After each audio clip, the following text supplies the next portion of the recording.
Hey y'all. Uh, so back another one of these little things I call Headspace, sort of ideas and kind of tips and tricks for artists that are in here more than down here because there's so much stuff out there. There's a lot of great resources out, which I'm probably going to put out some more of those as well that are teaching you things about the how of doing art for a living or trying to. Um, but um, but this is getting into the stuff that's kind of in here, which I think is at least as, if not more important than what you're doing with your hands. So, what I'm doing today, I just finished up a bunch of projects and it took some time to indulge. You probably see it sitting back behind me there. I got some new 3D printing gear in and been taking some time to indulge in some little things like this nifty little guy right here. So lighting's kind of rough here. So, yeah. Anyway, so so anyway, uh, kind of a treat to myself in the midst of a bunch of projects and lots of work. Was to take some time and get into some resin 3D printing and bring some stuff to life. As those projects and things have closed and kind of getting through the weekend, through a little bit of time to kind of decompress. So now I got to dive back into things, and this is something that I think is really easy. It's really easy when you take a break to really get caught up in your break, and sometimes the breaks are worse for your productivity, or they can feel worse for your productivity than if you just kept slamming every day. I know last year was the first time in forever I've gotten to take a vacation. I took a short one, and it took like 3 days into my vacation before I really could let go of work. And then once I got into being a little more relaxed or whatever, um, it was really weird. It was really weird to come back to the studio and get back to work. And it took like a couple of days to get back into the swing of that. So I think it speaks to people being creatures of habit, and whatever your habits are what you're going to tend to. So, if you sleep late, if you get up late, and you screw around for a couple of hours, and then you kind of sort of wander into work, wander to your desk, and then start to putz around with some stuff and say, oh, this I'm going to do whatever strikes me today or whatever I feel like today. I feel like doing this or I feel like doing that. You know, um, as a working artist, I have clients. I don't have that luxury. I have to stay on schedule. I have to get their stuff done. But I would say that the practice of that, if you're doing art for yourself or you're producing art that a customer base buys instead of clients with schedules and things, it's still good to treat it that way so that you get in a habit. You build that habit so that you get to work on time every day or at a time every day, same time. You get started. You get your stuff going. Um, you build a habit toward what you want to achieve. Now, what I'm about to get into today, when I hop off here, my thing for today, this is Monday after, wrapping a bunch of things up. And usually I will, regardless of what day of the week things wrap up on, if I wrap up a project, then I will probably still come to work. Like if I wrap up a project on Tuesday, I'll probably still come to work the rest of the week and maybe give myself sort of some float time there where I do experiment with some things and kind of see where I want to go forward. Um, and then I'll definitely take a good weekend out of that. But when I come back on Monday after wrapping projects, it's absolutely crucial to go through and say, okay, is there anything? Am I really caught up, or do I just think I'm caught up? Is there anything outstanding that I need to work with and get out the door? And so if that gets satisfied, then the next thing that comes up is scheduling. So um, I it took many, many years for me to develop this. When I was a younger artist, the way that I worked all the time. I worked flat out, like all the time, which is fine. You know, there's a lot of use in that, and that's better than nothing. You know, it's like you can brute force quite a bit of a career just by obsessively working all the time. Um, some people looked at me at times when I was younger and were like, "That's not healthy. You work too much. You work too much." You know, all this kind of stuff. And I'm like, "This is what I want to do." So healthy was irrelevant. Um, yeah. But so you take, you know, when I was younger, I would work flat out like all the time. Um, Never took holidays, never took breaks, never took vacations. Might take a day on the weekend every once in a while. Even then, even if I took a weekend to do something like, you know, with family or friends, when that was over, I probably still came into the studio for a couple of hours. So it was constant. I don't do that so much anymore because I've kind of learned through the years having to schedule things for clients, um, that scheduling actually saves you time. Like you feel like, oh, I'm working 8, 9 hours today. Well, I know I could put in 12, I could put in 14. And some days those 12 and 14 hour days do still happen. Um, Probably more than they should. But for the most part, I find that if I take Monday morning, and just think through what all do I have to do this week? What all do I want to do? You know, am I on the hook for anything this week that absolutely has to get out the door? And if not, what would I like to be on the hook for? So you have to like treat yourself like your own client. You know, if you don't have clients, then treat yourself like a client. You know, in your head, separate. Say, okay, there's the me who's producing, and there's the me who wants to see what that me is going to produce. And have a conversation between those two. Have a conversation between them. And set standards and goals and schedule based on those things. How can the me who wants to see cool stuff get satisfied by the me who produces that stuff? So that's a funny way of thinking about things, but it works. It works really, really well. Especially, like I said, especially if you don't have clients. A lot of the stuff that I produce isn't necessarily for clients. It's for people who buy. Like I do a lot of 3D work, and the 3D stuff. You know, there's a huge community of artists and hobbyists who buy that stuff. So you know that affords me a lot of freedom, but still in the course of that freedom I have to think about what is it I want to make. As a consumer of any of that sort of thing, what is it I'm most interested in? And then I have to treat that hypothetical consumer as if it were a client, and approaching it that way gives me a mental space that I work from that works really well. So I know going into this week, I have some client work, and then I have some personal stuff, some personal work that all needs to get knocked out. And starting today, I'm going to be, or this morning after I get off here, I'm going to be scheduling that stuff out and plotting out what my week's going to look like. Pardon me. So, um, as mundane as that is, it's something that I feel like a lot of younger artists don't do, um, and many longtime artists barely do or don't do well. And I'm not even saying that I do it well. I'm saying that I'm trying to get better at it all the time, and it's something that I think people should really try to do, um, because it'll help you manage your time. It'll manage your time, manage your effort. It will help you make attainable goals and achieve those goals.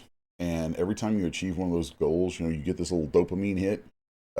You'll feel the satisfaction of having, okay, I've ticked that off the list. It's like when you've got your list for the week, every single one of those little things that you tick off that list is a win. And You just you start racking up as many of those victories as possible, and you rack up as many of those victories as possible, and it just feels good. It makes you want to keep going. Whereas, um, if you try to just commit your list of things to your head, like I have a post-it board off to the side where I post things, and I'll put lists and things there. I've got a couple different ways that I give myself a schedule, an actual place where I can see that schedule on a regular basis. So when you try to commit that stuff just to your own brain, to your own memory, then inevitably things not on the list are going to creep in. Household things are going to creep in. Things with friends are going to creep in. Things, God only knows what is going to creep in. And other creative stuff is going to creep in. And so the list that started out this long in your head, in short order, is going to grow to something too large for anybody to manage um, inside any kind of responsible time period. So I'm really big on culling that stuff down, clearing my thoughts, and making sure that I get a very actionable list of things together for my week and pound on those things. I will hit those things as hard as I possibly can. Um, but a lot of times people, and again, this is thinking back to myself when I was younger, and then from other artists I know and have known. A lot of times we get caught up in the energy of it, and if you're super gung ho like I can be, then you get caught up in the energy of, oh, let's do this. I'm gonna get in here and do this artwork, do all this stuff, and it's gonna turn all these things out. It's gonna be awesome, and you end up taking on way too much without a clear cut set of goals and without a clear defined end point. And what starts off with the greatest of energy ends up becoming a giant and unmanageable mess. So go into things very clearly so you know what you're doing. Um, Conversely, it's like if you want to do things but you're not a high motivation person, you're not super gung ho like that. Um, Allowing yourself to create a list of things that are attainable and really asking yourself, will I do that? If the answer is no, then don't put it on your list. It's just that simple. If you look at something and think you really probably won't do it or you'll put it off or whatever, then don't put it on your damn list. Um, but use that as a way to judge, what you're going to do, what you're capable of, what you want to do. And for some people, especially the more low motivation types, maybe putting together a list of things that you need to accomplish for a week is a good way of finding out whether or not you really want to do that thing or whether it should just remain a hobby. I've known quite a few really talented people who, for one reason or another, have tried to make a go of a career as an artist or other form of creative producer. And they really should. They really shouldn't have. Because while they may have had great ideas or great talent or great skills, they did not have the motivation and the determination to follow through. And oftentimes, I feel like people should realize that about themselves early on. And I know that's really, really negative sounding. Um, because I also am the guy who's like, no, you can do this.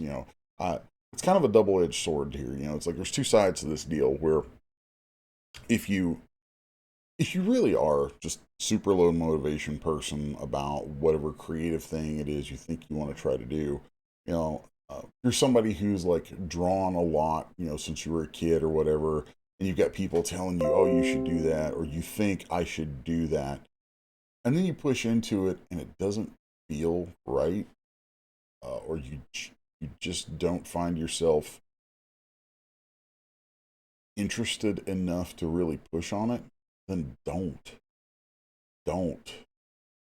Um, but understand that if you make the decision that that's a thing you want to do, that comes with work. And if you're willing to do the work, then you can.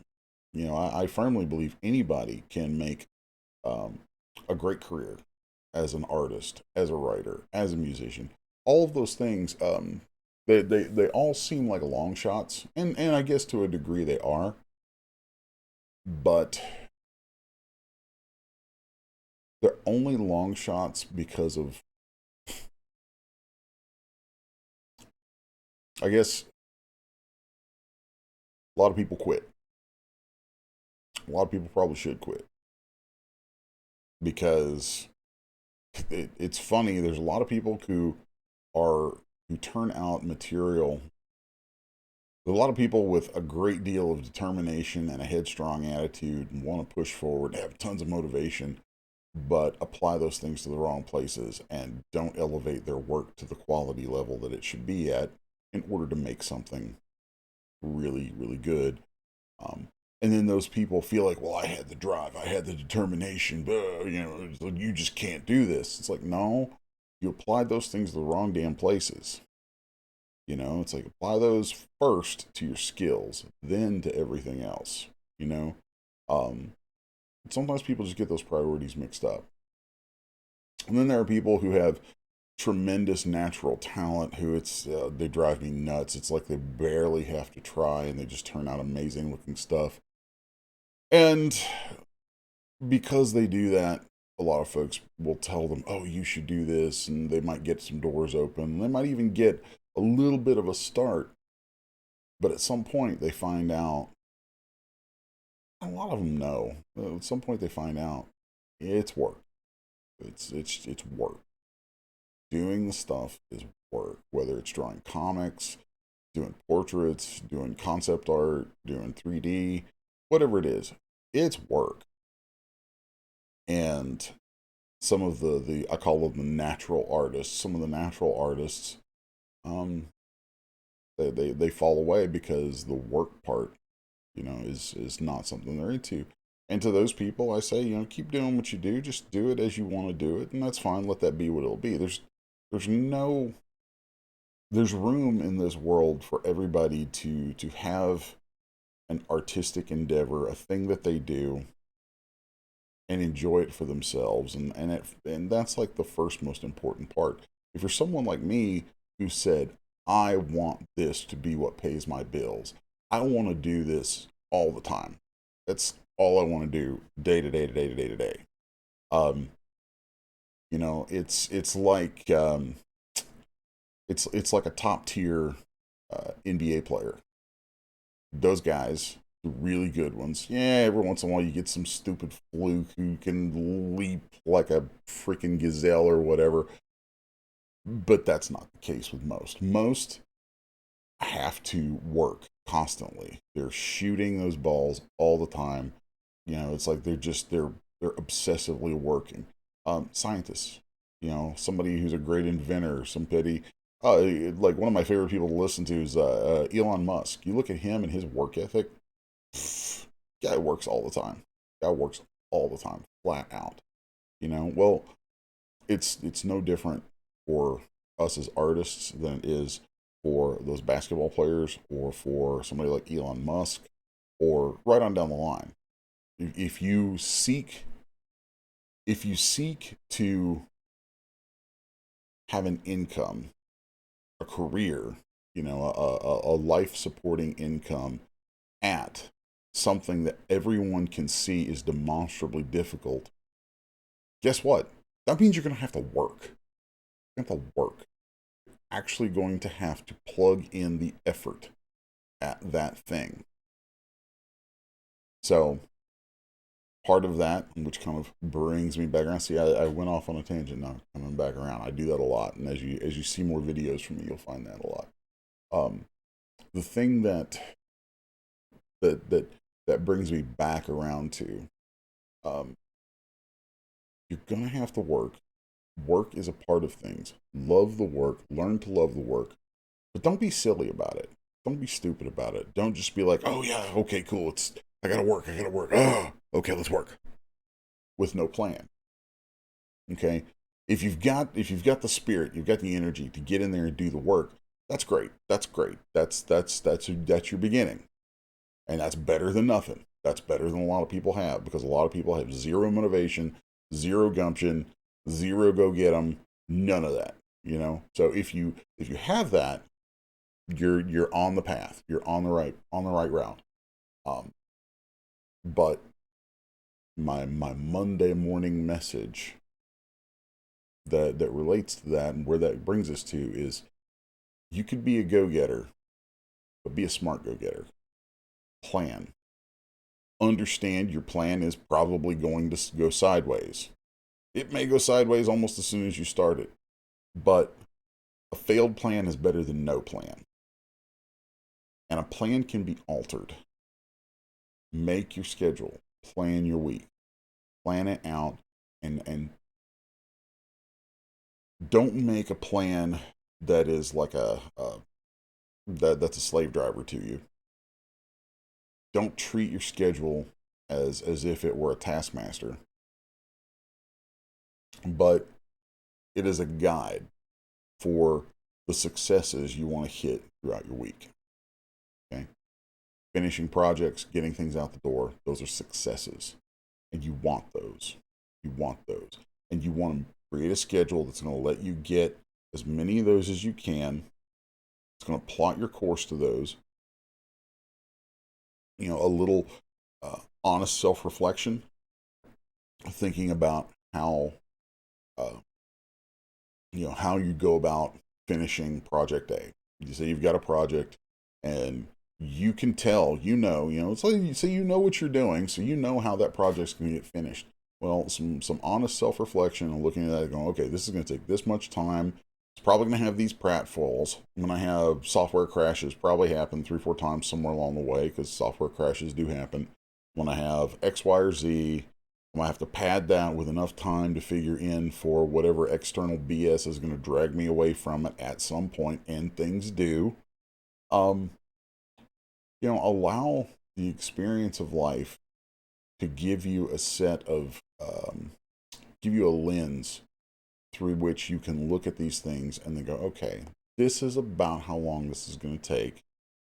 This is when I can responsibly achieve that. And then set that goal, and then work toward it the best you can. And hopefully you'll achieve it. Maybe you'll even achieve it earlier. That always feels great. The only thing better than getting that little win under your belt of knocking something off your schedule is getting it done early. I love getting things done early. I'm always trying to get things done ahead of time.